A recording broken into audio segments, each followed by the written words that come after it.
Inner ear. Inner ear disorder. Méniere's disease is an inner ear disorder affecting both the vestibular and cochlear mechanisms. It causes hearing loss, vertigo, dizziness, nausea, tinnitus, and vomiting. It is related to an excess of endolymphatic fluid in the cochlea. It is cyclic and, if left untreated, can result in permanently impaired hearing or complete hearing loss. The inner ear, entirely embedded in the petrous temporal bone, lies medial to the middle ear. It consists of a bony and a membranous labyrinth. The bony labyrinth is composed of the vestibule, semicircular canals, and the cochlea, filled with fluid, perilymph. Suspended within the perilymph is the membranous labyrinth, containing its own endolymph.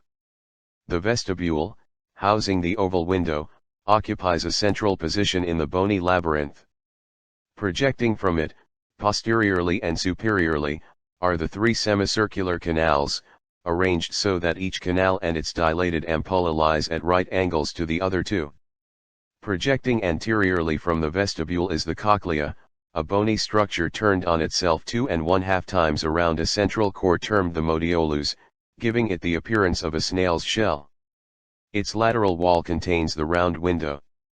The membranous labyrinth is composed of the semicircular ducts, the cochlear duct, and two sacs, the utricle and the saccule. The utricle occupies the vestibule and the saccule lies antero-inferior to it. The endolymph from the semicircular ducts is received in the utricle. The cochlea. It is cyclic and, if left untreated, can result in permanently impaired hearing or complete hearing loss. Endolymph from the cochlear duct is received into the saccule via the small ductus reuniens.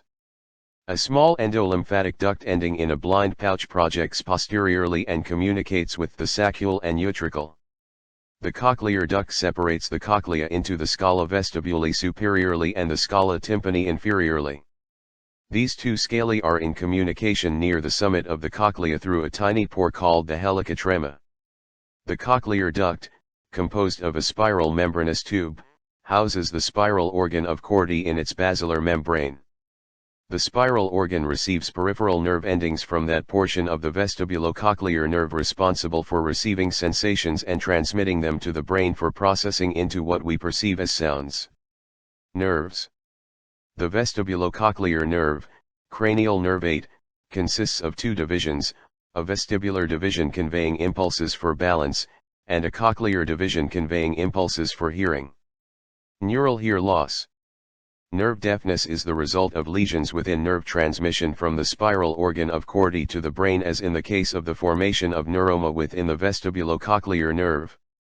Although this is a benign condition and can be surgically eliminated, hearing may not be recovered. Vestibulocochlear nerve destruction caused by certain drugs and other factors, including intense noise of high frequency for a prolonged period of time, may also lead to loss of hearing. The vestibulocochlear nerve, in company with the facial nerve, cranial nerve 7, enters the internal auditory meatus of the temporal bone. Shortly thereafter, the facial nerve parts company from the vestibulocochlear nerve to enter the facile canal. Recall that it supplies the stapedius with motor fibers and that it gives rise to the chorda tympani. The remainder of the facial nerve will be discussed in later chapters.